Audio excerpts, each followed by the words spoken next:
99% of people working in companies or in general in life are very confused. And the minute you have clarity, you will beat everybody else. But it's hard to get clarity because so many exciting things in the world. No decisions to be made without experiment. Somebody else making $3,000 outside, unless you have made it and you have taken that life risk, that's not something you're committed to. You're trialing it. In big companies, confusion happens on purpose because no one wants to own the call. Because if I own the call and that decision was wrong, many times you either lose your job or it's like your reputation falls down. What is the one thing I can do such that by doing it, everything in my life becomes easier or unnecessary? The minute you're in your third job, for most people, that's their career. Because beyond the third job, experimenting in more fields is not going to change who you are. Always look at, is this startup growing exponentially? If you are sitting on an exponential train, you are the stupidest person to leave.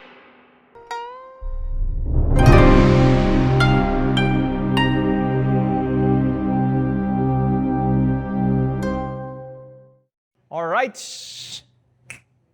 We spoke about attribution in the last kata. This kata, we're going to talk about confusion. If there's a defining hallmark of early 20s, not just for everybody here, but also for me and for everybody else watching, between 20 and 27, 28, some people it takes till 30 also, I think the hallmark is confusion. And I read this beautiful article, okay? And I fully empathize with this. I'll tell you why. The article was about hyper gambling.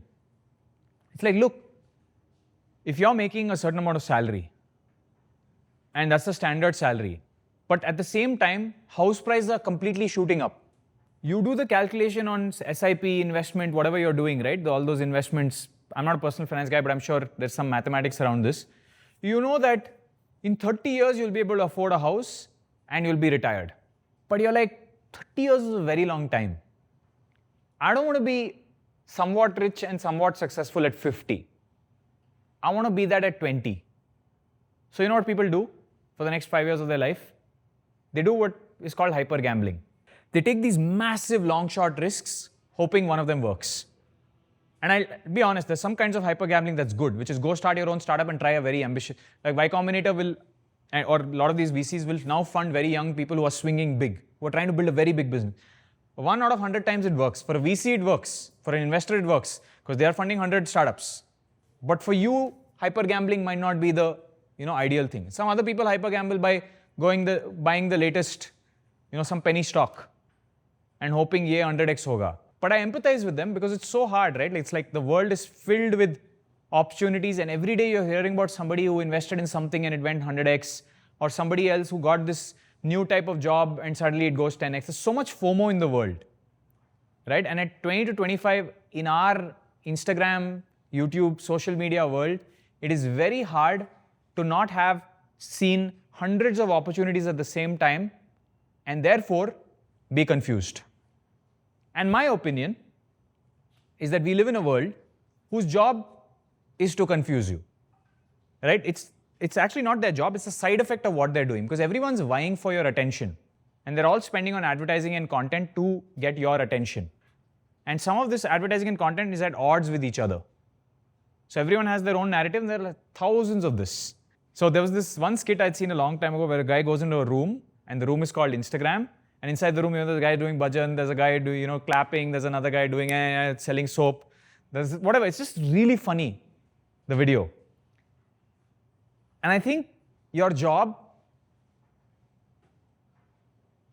is to avoid being affected by this, as hard as that sounds.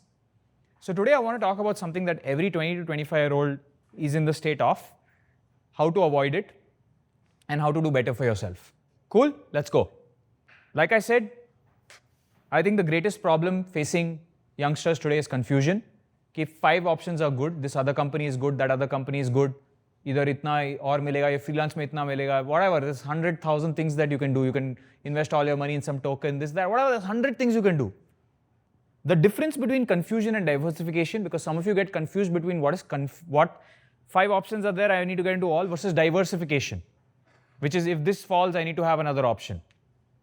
You get confused between it a little bit. I'm going to run you through what that confusion is and how to cure this problem. We'll attribute it correctly. We'll try to find in the many things you're looking at what actually works. Next slide. Peter Thiel frames the world in 4 quadrants. Only one of them builds anything. Okay? There is a definite optimist. The view of the future is future can be better. Okay? Do they have a plan? Yes, they have a plan. Result, you get railroads, iPhones, SpaceX, whatever. Then there's an indefinite optimist, which is, hoga kuch, but acha hoga. A lot of us are like this, all is well. Hoga kuch, but acha hoga. They don't have a plan. It will happen. World will align, manifest. And then I think a lot of them get into something called credential collection, which is they're trying to get lucky, which is acha hoga, but let me get a degree, let me get this credential, let me get Facebook on my resume, this, that, whatever, so that I'm ready for that luck when that luck comes. It's one way of looking at things. It's useful. Then there's a definite pessimist, which future is bleak. Do they have a plan? Yes. And they build survival bunkers. They're fully scared. So they're like, and in India, you'll find this as people who have invested in FDs and all that. They've just like invested all their money. They're living like absolute scroungers, okay? And many of them die very rich. They'll die at 70, but they have lots of money that they saved up. But they're saving all that money, hoping a worst case happens, and a worst case actually doesn't happen. The last one is an indefinite pessimist, which is future is bad, gaya, no plan, doom scroll. And I'll tell you something, a lot of people tell me that I am a definite pessimist, that I believe the future is bleak. Actually, I do not believe the future is bleak. I believe the future is bleak only for jobs. But I think communities will exist. Humans will find other ways to entertain themselves. Humans like trading among each other. They will trade other stuff. If you look at Counter-Strike, the Counter-Strike economy is so big, there's no real job there, right? But it's like people are trading assets between each other, and it's a multi-billion-dollar economy. Even finance, technically, you're speculating on where something will go tomorrow, right? It's not a real job per se. So I believe I'm in the definite optimist camp about everything. And that means none of us might need to have jobs 10 years from now, 20 years from now, because the AI will get better enough to take care of us. And trust me, this might actually happen. But what matters is, are you around other people who can take care of? If there is a short period where things are hard, are you around other people who can take care of you? Are there adults in the room where if something happens, all of our business gets automated, do you trust me and the people around us to fix it? To build a new line of revenue if needed, whatever it is, right? So I put myself in a definite optimist category. I think the future will be better with AI, right? And a lot of people hate doing jobs, and you'll only have to do the things that are interesting and fun in the long run. That's the world I believe we're entering. And I have a plan, yes. Next slide. How many of you believe in maximum optionality? सब कुछ option open रखेंगे. This is something I know you're all lying about. Because I know, it's very hard to describe, but sometimes I'll be sitting, somebody will be trying to have an appraisal conversation with me. I'm like, this person is just keeping all their doors open. I want to do this, maybe I want to do that, maybe I want to do this, maybe I want to do that. But I think you make the least amount of impact like this, right? And I don't blame you, because I bet at 21, 22, I was the same, right? I mean, JobSpire, I was in the middle of building a startup, but the only difference is I would do one thing at once. Today I'm doing multiple things, but today it's not because of optionality, it's because of diversification. And I'll explain the exact difference to you. There's a reason I made this deck. Next slide. Okay, there's something called Greg McKeown's Essentialism. Okay, and he calls indecision, which is not the ability to not make a decision, the undisciplined pursuit of more. The reason you are not making a decision is because you're greedy. Just kidding, but that's his opinion. And the cure is systematic elimination. If a task isn't a 9 out of 10 hell yes, it's a no. The minute you set a criteria, okay, I'm not going to do this unless I'm damn sure about it. Unless it's a 9 out of 10, hell yes, I won't do it. The minute you set this criteria, a lot of things in your life go away. Or you want to do some degree in something, or you want to travel somewhere, whatever, like any decision you want to make in life, the minute you set this criteria, you'll only do the things you love. Right? Because you have to essentially love something to have a 9 out of 10. You'll only do the things you're passionate about. Every tiny option, every option you have, every extra option is actually a tax on your willpower. You don't see it. Having another option it reduces, let's say you're doing a primary thing and you have 5 other options. The more options you have, directly proportional to how much your impact here is. So your impact actually here goes down the minute you have 20 options, 30 options. And you'll see this in everything, right? Like you'll see it in marriages. Or let's say, how many of you have girlfriends or boyfriends? Okay, few hands went up. The minute you have a girlfriend or a boyfriend, but then outside you have 5 other options, do you think your commitment to this first one is going to be the same? No, right? Pretty obvious. It'll drop. It looks safe, but optionality is a type of poison. Next slide. There's something called Gary Keller's the one thing, right? Okay? And I'll tell you how to think about this. It weaponizes the idea of optionality. It uses optionality as a type of weapon. And it does this, right? It does optionality by collapsing things. The better question to ask is, what is the one thing I can do such that by doing it, everything in my life becomes easier or unnecessary? So I'm saying, don't give up on the 5 things you want to do, but what is the one thing you can do right now that makes all those things possible? This is a better way to look at it. And by the way, EOS is built on this principle.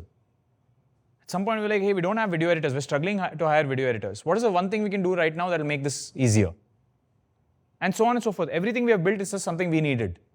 It's never been, oh, that's an attractive idea, we'll go after that. It's never been that. It's like, we need this right now. What is the one thing we can do right now that makes our life easier? Next slide. And I want to tell you quickly the difference between confusion and diversification. Confusion is, you have 5 things that are interesting to you, but no impact or no scale or no P&L on any of the 5 things. None of those things are working. Diversification is, one thing is working very well, and by trying to do the second thing, this is not going to fall. This may fall later because of market reasons, this or that. And you'll see this with freelance, okay? A lot of freelancers do this. They think, I'm going to freelance and I make a lot of money, this, that, whatever. I'll tell you, it's called the freelancer's trap. And I wrote a book about freelancing in 2017, right? And it's something we didn't write in the book called the freelancer's trap, which is, ek project le loge, make good money. But I'll tell you one thing, freelance comes with inherent risk. What I mean by that is, in a job, you don't absorb that much risk. You have a stable, standard salary. You don't know how rare that is. But in freelancing, and I'll tell you something about our company that you need to know very well, which is that all our clients don't pay their invoices on time. It's our job to push the client to pay the invoices on time.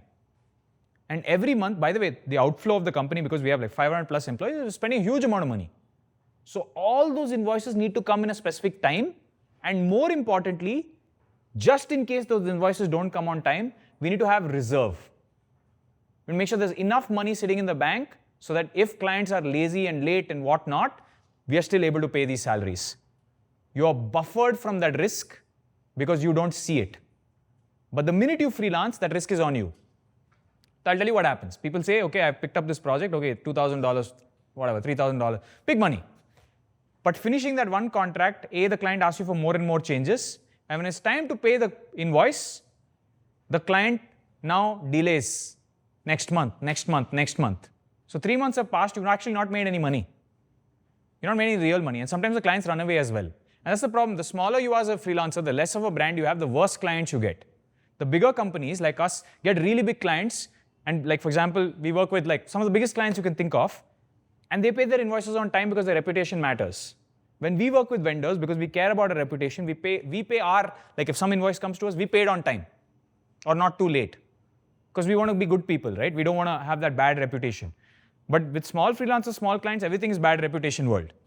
So not only is there a risk that they'll pay you late, there's a risk that they don't pay you at all. So you're absorbing that risk. And the way and by the way, it still happens to us also. Sometimes there'll be clients who don't pay us. Very rare.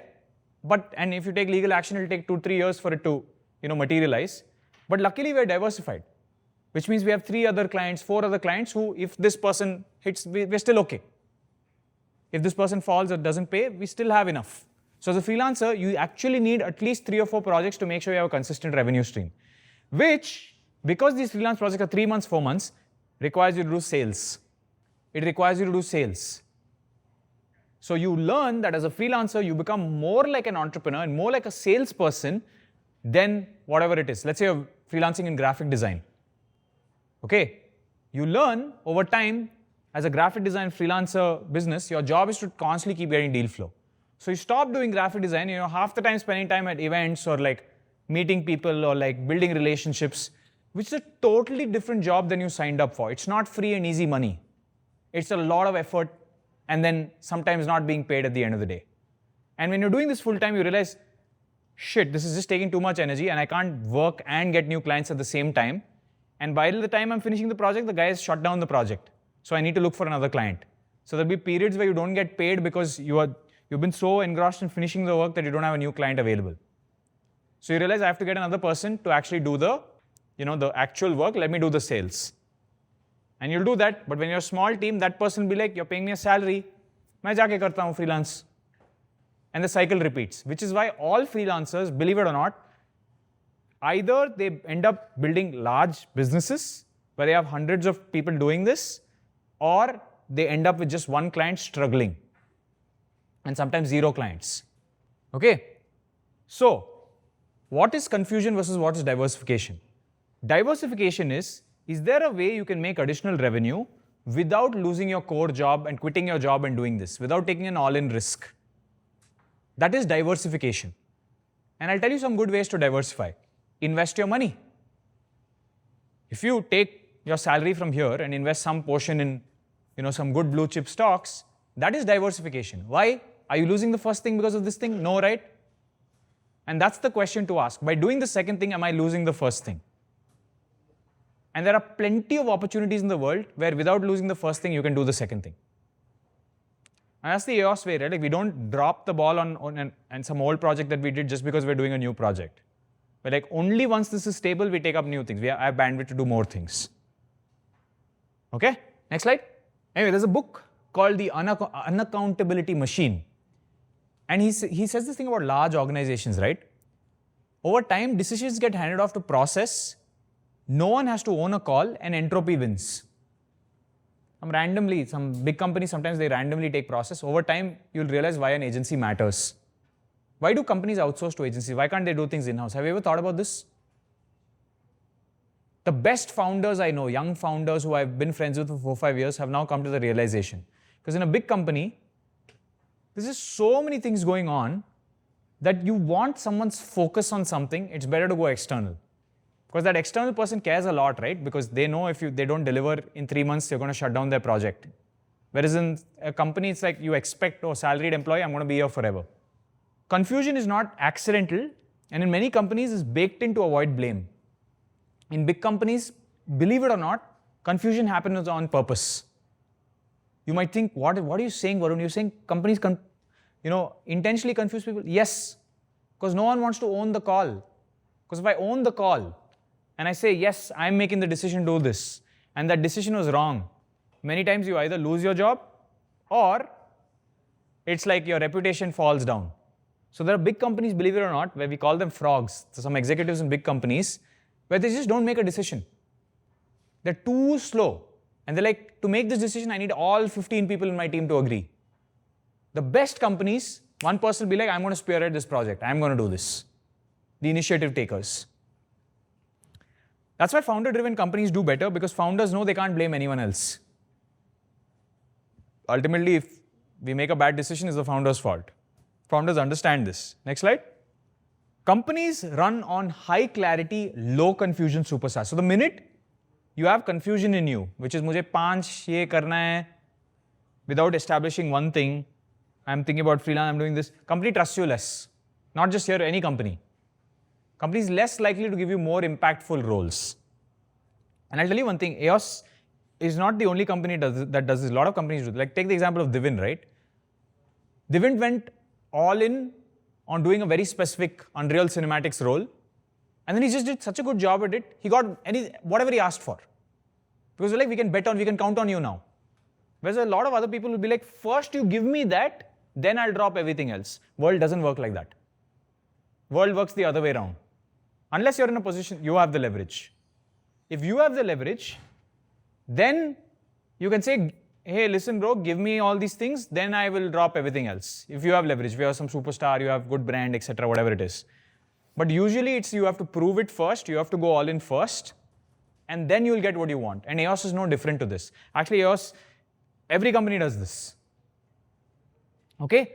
And I think these hard calls, right, are best. The rule we have here is ask for forgiveness, not permission. Kar le tu. Make a mistake, it's okay. And later on ask for forgiveness. Say, sorry, I did this, it didn't work out, sorry. Dude, nobody, I'm telling you, nobody cares that much about failure. Something that took me a long time to understand. People care that at some point you were eventually right. And you took the hard calls, you took the risk. And you're not confused about it. And I'm telling you, most 99% of people working in companies or in general in life are very confused. And the minute you have clarity, you will beat everybody else. But it's hard to get clarity because so many exciting things in the world, no? Which of the one things do you randomly go down the path on? Tough. Next slide. And I think your edge versus everyone else is precisely that you can solve that confusion. You can be like, main lunga call. And I think in EOS, like I've mentioned, you have to prove this first and then you'll receive free rein, like some of the people in the company. But in general, from a life perspective as well, I think it's important to understand that 99% of people are confused. And the minute you are no longer confused, and it'll be random. Out of the 5 things you want to do, maybe you've picked, okay, I'll do the IT networking for the company. It'll be very random. But the minute you decide to become all-in-world expert at it and only care about that, trust me, all opportunities will come your way. It's so strange. It's so strange. And once you do that and become very established as the IT expert, whatever, you'll have 10 other things you can do. Because now people trust you as that expert. You have enough clientele, you have enough money, you have enough free cash flow. And then you use that to do your next 5 projects. Next slide. And I think I just want to tell you how much of a problem this is, this confusion thing. And it's very simple to me sitting here because I've been there and we have so many employees in the company and we interview so many thousands of people that it's just like these patterns are so common. And I'm just telling you might think this is silly or stupid or whatever, but it's like so common. I thought maybe it's useful to just tell you what is happening. You go to find a path or career guidance, there'll be a 25-year-old paralyzed by infinite career branches. No action taken. Should I do this or this? Like the most common question I get is, is BCom the right degree or B blah blah blah the right degree? And honestly, no one knows. The best BCom guy will beat the average BTech guy. Okay? The best no degree guy at specific things they really care about it will beat an IITian as well. This is obvious, this is true, you all know this. But I think everyone is paralyzed by should I do this or should I do something else? Should I do video editing or should I do finance? Some people had this confusion. Should I do video editing or should I do something else? Should I be a software engineer or should I be something else? And honestly, all the world wants from you is to decide. And anything, whether it be video editing, whether it be dancing, if you're Shamak, if you're a dancer Shamak, you'll make crores. If you're Prabhu Das, whatever his name is, Prabhu Deva, you'll make a ridiculous amount of money.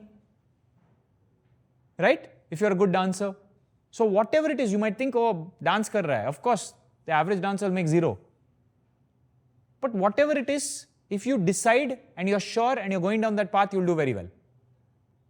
And trust me, believe it or not, even if you want to do 5 things, the better, and something I learned myself, even if you want to do 5 things, the best is to do one thing really well, and then you can do the next 4 things. You diversify. But without that one thing working, you're in confusion land. You'll see 27-year-old stuck between partner, grad school, remote. Should I do remote relationship and get into this school? Or should I, do this job? But they're not doing anything about it. They're just confused. And I'm trying to tell you that clarity is fake. You just have to decide. Nobody knows what the right answer is. You make a call. But ultimately, the minute you make that call, you are above 99% of the population. I just want to tell you it's very, very, very simple to do this. You just decide. Next slide. Why is everybody so confused? Okay, and I think there are lots of people to blame, but ultimately you can't blame the world that you're in. I think number one is that I think there are status games masquerading as choice, right? A lot of people do multiple internships. Like, you all have a CV, a resume. If your CV said Facebook and then Google and then, Meta and Google and then Nvidia, it'll be cool, right? If you got internships in all three, right? It's complete waste. One is enough. And you really have to go there to gain experience. Someone wants to do like a cool degree. मुझे ये degree चाहिए so that people see me in a certain way. Whereas we all know that your degrees have not been valuable for anything. The second thing is, I think, risk illiteracy, right? I think people overweigh the downside of making a choice. अगर मैं ये choice किया, like लिया, which is, let's say I decide to continue to work at EOS versus this freelance opportunity, this or that. Risk बहुत है यार. मेरा जो friend है वो $3,000 बना रहा है. Right? मेरा जो ये friend है $5,000 बना रहा है. You've heard these stories. And my opinion of these stories is, can that person prove that they have consistently made that money for 12 months? I'll be very surprised. Or even if 12 months, 2 years, I'll be very surprised. Second thing is, I also believe in any growing company, salary bands rapidly increase. Like we pay talent maybe 2 or 3 times what we used to pay when we started. Maybe even more than that. And that's only going to increase, right? Especially if you're one of the early loyal people in the company. And I think you believe that there's too much you overweigh the downside of that one pick. And if it's freelancing, then it's freelancing, right? Even in freelancing, if you're going all in on that, maybe the downsides are not as bad, right? I'm just batting for the other side for a second.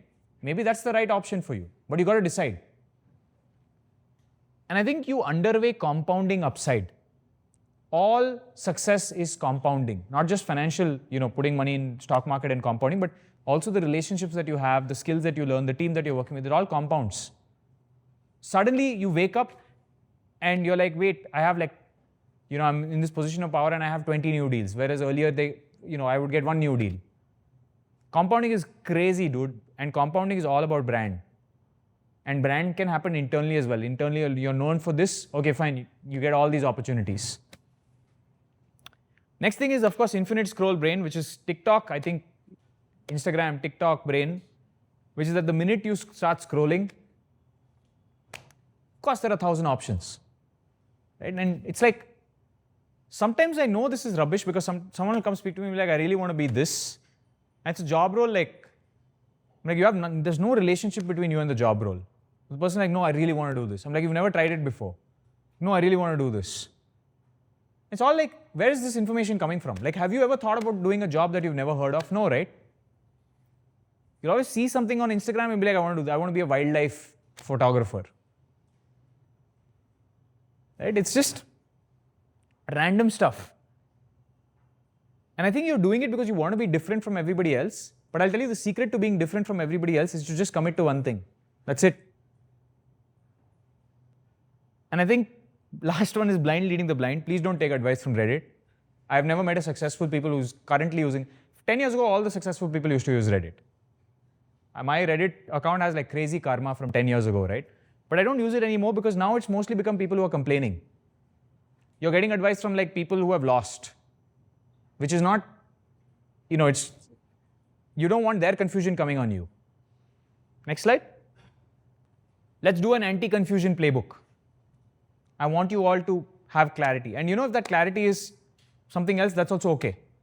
You know best. You know yourself best. I'm not the right person to give you prescriptive advice on ye karna hai, wo karna hai. I also don't know. You know better. You know yourself better. First thing, let's put all our decisions in. Are these one-way doors or two-way doors? Jeff Bezos has a very good article. He writes these shareholder letters. He wrote something about decisions. And he said there's a difference between something called one-way doors and two-way doors. A two-way door means if I make this decision, is it reversible? Can I come back? If I decide to, tell this person shut up, can I come back from it? Can I apologize and get back?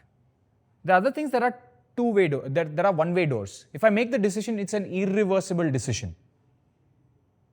Right? Tomorrow, if I do this specific thing, if I fire this person, let's say, and the relationships become bad, it's a one-way door. I'm never going to be able to turn back the clock.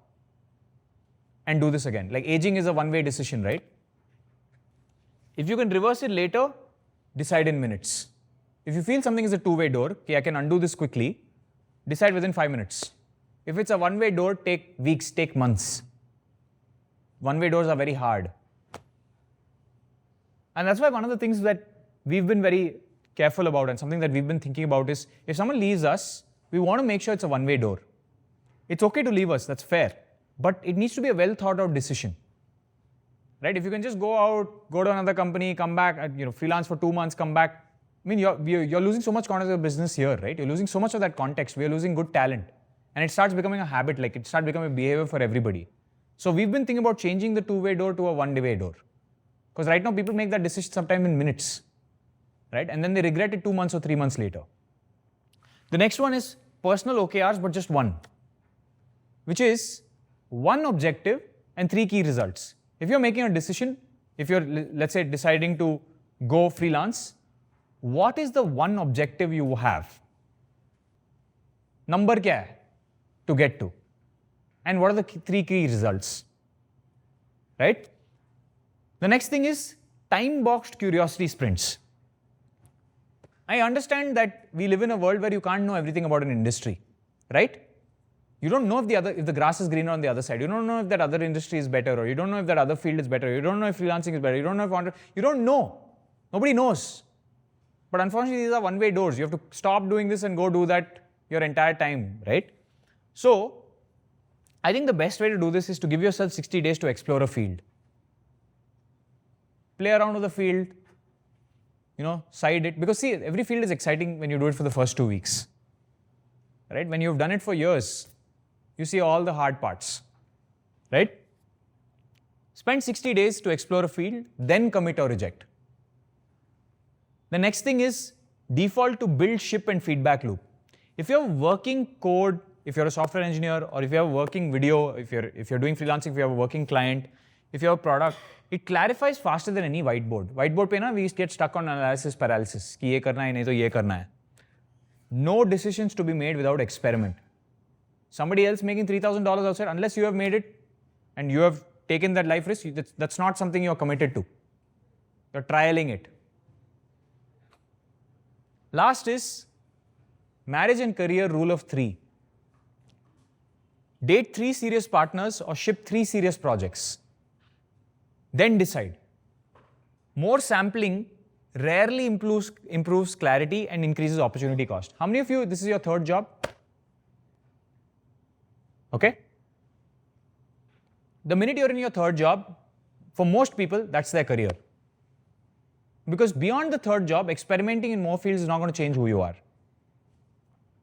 It's extra sampling that is not needed. After 3 of something, let's say you've done 3 projects here or 3 videos here, you kind of know what to expect. Right? In the first one, there might still be a big difference in the second one. There must still be a big difference in the third one. But 3 is a good number, right? After 3, more sampling rarely helps. And actually, it increases the opportunity cost. Now you're like losing on the effects of compounding if you're constantly switching after 3 jobs. I think everyone's allowed to rapidly switch till 3 jobs to find what they want to do. But in those 3 jobs, maybe if the second one is good, stick. It's very rare, I'm telling you, especially in the world today where there's hundreds of people out on the street who don't have a job. If you find something that works and you kind of enjoy it, you'll never 100% enjoy anything. If you can enjoy it reasonable enough, do it. And the minute you decide, now you're ahead of 99% of the population. Trust me on this. Next slide. When making choices, I'll help you make this choice also. When making choices, look for growth rate versus absolute scale. Sure, you can go work at a very, very large company that's at the peak of their scale, or you can look at some of these early stage startups. Right? Like for example, I've been watching Emergent grow, right? And we've been helping them. They're a client of ours. I watched them grow like a rocket ship from 0 to like $50 million in like a very short period of time. That's clearly a rocket. Maybe they might crash and burn. Maybe they might end up becoming a really successful company. But the point is, there you have a chance to go wherever it is very quickly. Up or down, you'll know very quickly. Instead of wasting like 10 years of your life at a company that's already hit its like top, right? There might be a company making thousands of crores selling nut and bolt. In India, there's so many of those companies, steel pipes, this, that, and they're making ridiculous amount of money. But if you work there, growth rate is small. So always look at, is this startup growing exponentially? If you are sitting on an exponential train, you are the stupidest person to leave. Trust me on this. If a company is rapidly scaling, you get opportunities, there's excess money, there is just so much responsibility to go around that you can just put your hand and take it and be like, "Main lunga responsibility." You can do that. But if it's slow growth, no, there's bureaucracy. Government is a good example, right? It's not going to rapidly grow. So the people out there have already put their hands. Like in big companies, you'll see they're making 1,000 crores. That's not growing very much. All the bureaucrats, like people like you, but 10 years later, who are like, "Nahi, ye mera hai." So they don't let new talent come in. They're like, "No, this is mine." This is a problem. But with startups, no, because there's so much new opportunity, you have the ability to put your hands around some gold. Awesome. I just want to leave this with one thing, right? The minute you make a choice, you're ahead of everybody else. In my own case, like I feel like when I was very young, I was also a youngster. I grew up with the internet. Like some of you guys got the internet after mobile phone era, but I spent my youth on a computer. I feel like it's very hard to make a choice. But in my 30s, I learned that the minute you make a choice, you're ahead of everybody else, because they will always do sub-impact of what you end up doing. And once you've made that choice and you have one thing that works, it's very easy to do 5 other 10 other things. It's a story of every successful celebrity or superstar or whatever, right? Ranveer Singh now is doing Super You, the wafer brand and whatnot, the protein bar brand and whatnot. So once that one thing works, everything else ends up working. You just need to find that one thing. And this is a good framework to do it. That's it for me. Hope you like this. Bye.